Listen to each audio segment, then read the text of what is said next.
Fala rapaziada, como é que vocês estão? Tudo certo? Videozinho de hoje queria trazer aqui um canal de aquisição diferente, não diferente, é um canal de aquisição já meio batido, mas que, cara, me trouxe muito resultado em venda para mim mês passado. E já é um canal de aquisição um pouco batido, mas que eu queria trazer essa oportunidade de que está rolando nesse exato momento e que eu acho que tem pouca gente vendo também, tá? Que é o marketing de influência. Todo mundo vai quando quer vender alguma coisa, vai pelos canais tradicionais, então tráfego pago em Google, Meta, é, Outbound, enfim, canais mais tradicionais. E, cara, em junho de 2025, tá? Não garanto que isso vai se perdurar por muito tempo e ele também não tá rolando com essa oportunidade de timing, digamos assim, há muito tempo. Mês passado eu investi pesado nesse canal, me trouxe muito retorno em venda e eu acho que pode ser bem viável para quem, cara, para todo mundo, né? Para SaaS, para infoprodutor, para vendedor de curso, até para ramos mais tradicionais, advocacia, para quem vende serviço em geral, muito bom, tá? Que é o marketing de influência. E por que o marketing de influência em junho de 2025 é um puta de um canal? Cara, a gente tá passando por uma ressaca absurda. Não ressaca só dos vídeos de 5 segundos, de 30 segundos de Reels, de TikTok, que eu comentei no vídeo anterior. Mas também uma ressaca de credibilidade de influenciador. Então, cara, esse ano a gente teve aí alguns episódios de CPI das Bets, de Tigrinho, de influenciadores que se queimaram no mercado e que queimaram o mercado, queimaram, entre aspas, o mercado de influenciadores aqui no Brasil. E o que isso acarretou? O que eu percebi que vem acontecendo, vai desde março de 2025 até agora? O valor agregado na publi, na divulgação do influenciador, ele vem diminuindo. Então esse valor ele vem caindo aos poucos, porque tem menos gente investindo, porque o resultado está sendo cada vez menor. Só que existe uma maneira de você se aproveitar disso, você pagar barato por um influenciador, você pagar barato por uma divulgação e conseguir bons resultados, tá? Cara, principalmente para quem compra serviço. Eu tô falando isso porque, no meu caso aqui, eu vendo serviço, a gente estrutura times comerciais para outras empresas, então, cara, desde a contratação de um vendedor, ferramenta, etc, etc, etc. Só que, cara, eu não vendo a solução. Eu vendo credibilidade, eu vendo confiança, eu vendo a confiança na empresa de saber que eu vou estruturar um bom time comercial que vai ter um resultado que ele espera. E quando a gente fala em credibilidade, e a gente fala em influenciador, e a gente fala em CPI das bets, a gente fala, cara, provavelmente isso não vai funcionar. Só que sempre que a gente tem um extremo no mercado, onde alguém perdeu muita credibilidade, ou um segmento, um nicho, uma fatia do mercado perdeu muita credibilidade, tem um outro lado do mercado que ganhou muita credibilidade. Então a galera que não faz tigrinho, a galera que não faz propaganda de bet, enfim, dessas coisas que vocês viram acontecendo aí no passar de 2025, essa galera tá vendendo muito, tá trazendo muito resultado, porque é a questão da credibilidade, é a questão da confiança. E daí muita gente me pergunta, João, como que você faz para achar bons influenciadores? E daí aqui mora um segredo que eu queria trazer para vocês, que é a identificação de padrão. Como que eu faço aqui dentro da Blue? A gente faz uma pesquisa, cara, basicamente semanal, tá? Quase que eu posso dizer que diária.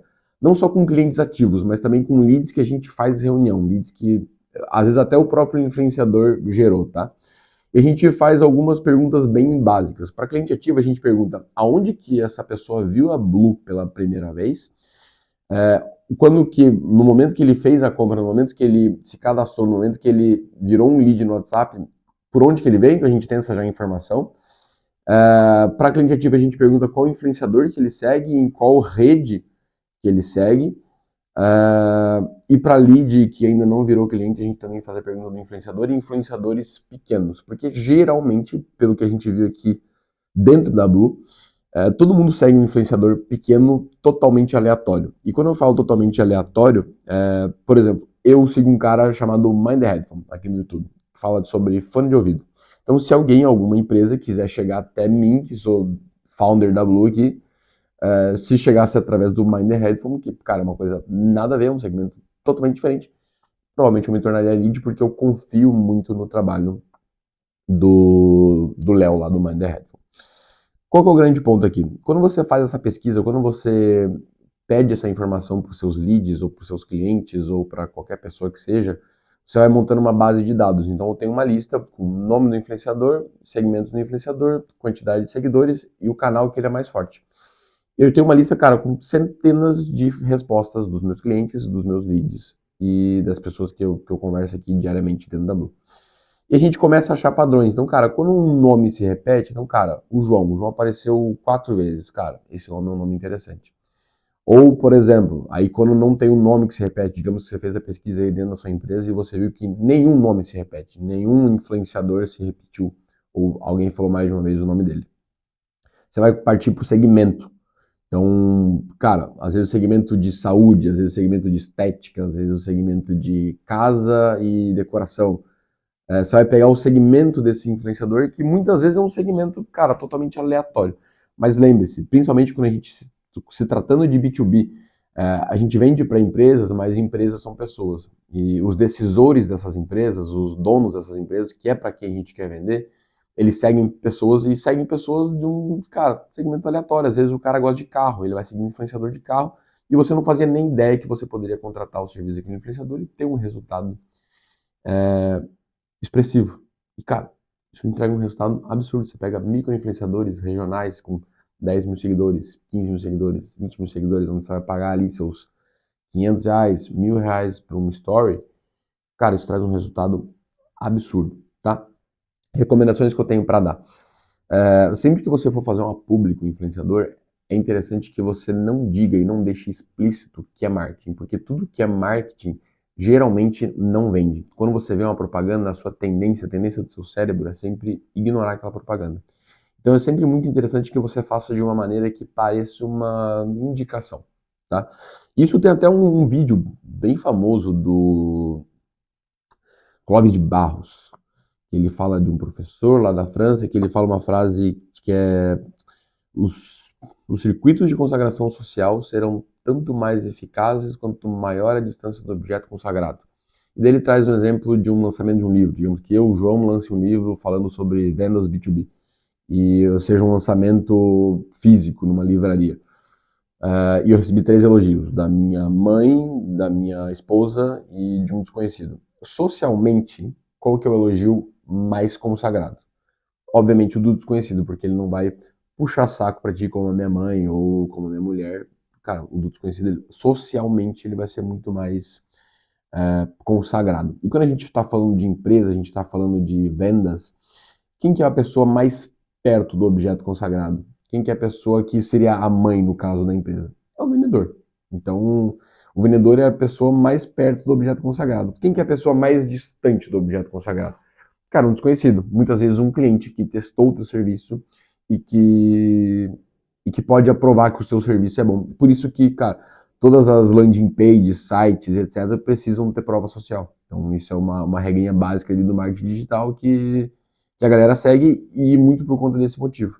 E o influenciador, ele também vem nessa pegada de você se distanciar ao máximo do objeto consagrado e você ter um influenciador que tem credibilidade falando para o público dele a respeito da tua empresa. Quando esse influenciador for falar da tua empresa, cara, muito importante que você tenha um link, que tenha ali formas dessa audiência se conectar com a tua empresa e se tornar um lead. Então, cara, um link ali jogando pro WhatsApp ou para preencher um formulário, enfim. Cara, esse é um canal que eu vejo que está trazendo muito resultado. Mês passado a gente investiu aproximadamente R$ 6.000, não foi um valor exorbitante, digamos assim. E para nós aqui na Blue trouxe R$ 112 mil de faturamento só nesse mês. Fora que mês que vem provavelmente vai ter outras vendas de leads que vieram dentro desse mês. Então, basicamente, a ideia aqui é que a gente consiga se aproveitar dessa descredibilidade, digamos assim, dos influenciadores pós-CPI das Bet, pós-Tigrinho, pós todas esses escândalos, assim a gente pode falar, que rolou ali com os influenciadores, com Virgínia Fonseca, enfim. Vale muito a pena tu pensar nisso, talvez montar uma estratégia, talvez rodar um MVPzinho, gastaria seus R$ 1.000, R$ 2.000, R$ 3.000, ver se funciona e, principalmente, não você sair no aleatório, sair chutando para qualquer influenciador. Você fazer essa pesquisa, entender quem que o seu público segue e qual influenciador você tem maior probabilidade de obter sucesso. Boa? Tamo junto. Valeu.